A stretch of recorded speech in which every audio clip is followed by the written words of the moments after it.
Hello everyone, I am Lian Yuan. I am the first reporter of Group 7.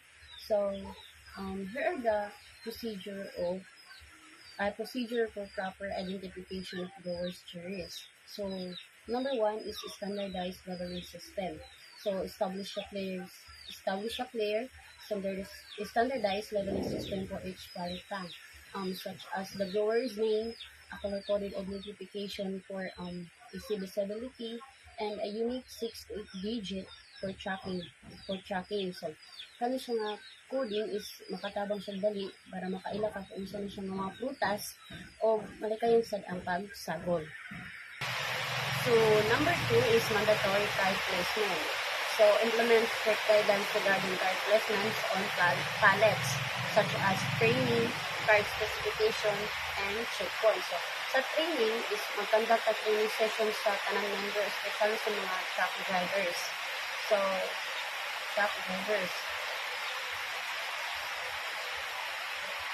Then, sa card specification po, kailangan po ang mga name card is mga lead-on sila, kung ligayon siya mabasa. And then, sa checkpoint is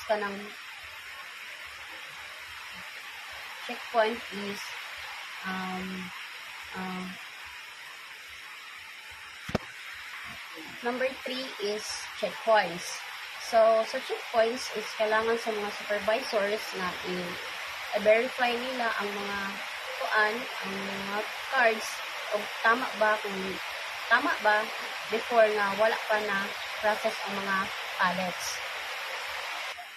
So, the number 3 is use of technology.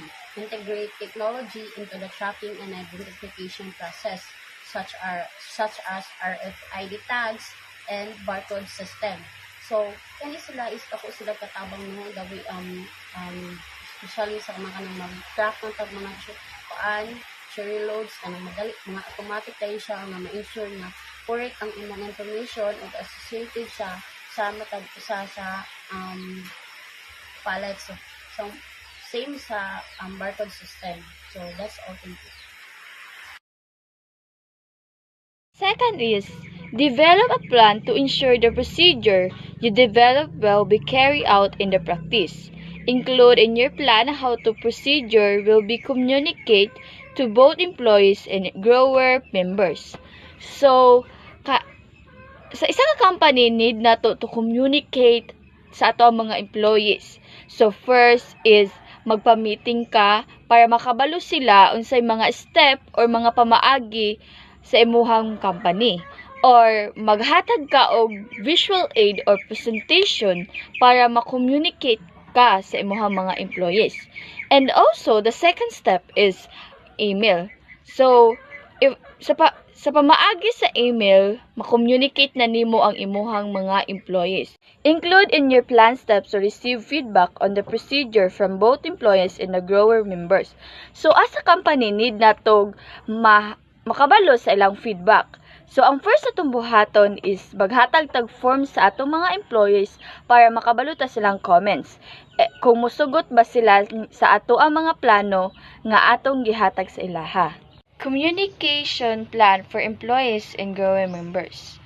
Communication organized meeting to present the new procedure to employees such as face-to-face meeting, notifications, and training workshop. So, as a company, need jud nato mag-organize og meeting sa atong mga employees. A company-wide email is sent to all employees and a separate email to grower members informing them, reporting procedure, and it's important for accurate inventory. And also, as a company, needs nato hatagan og face-to-face nga training workshop ang atong mga employees. It heard for covering the use of the new online reporting system, data entity, guidelines, and troubleshooting steps. And ang grower members is regional meetings are organized for grower members, providing them with a detailed information of the new procedure, its benefits, and Demonstration of the online reporting system. Number 1. Create feedback channel. First, surveys. These are simple questionnaires that let you to gather opinions from a lot of people. Second, one-on-one meetings. These are private conversation where you can ask concern of people and receive additional. Third, focus groups. These involve talking with a small group of people to hear their thoughts and ideas together. By using all these three, you get a mix of quick responses, deep insight, and group discussion. Number 2, analyze feedback. To analyze feedback, regularly look at what people have shared. This helps you spot common issues, areas for improvement, and useful suggestions.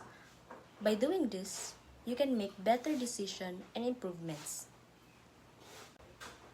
Number 3, communicate action taken. After gathering feedback, make sure to inform employees and grower members about the action taken based on their input. This shows them that their feedback is important, valued, and used to make improvements. This builds trust, encourages future feedback. Number 4, continuous improvement. For continuous improvement, plan to review the process every quarter using new feedback. This helps you make updates and improvement to the system regularly, keeping it effective and up to date.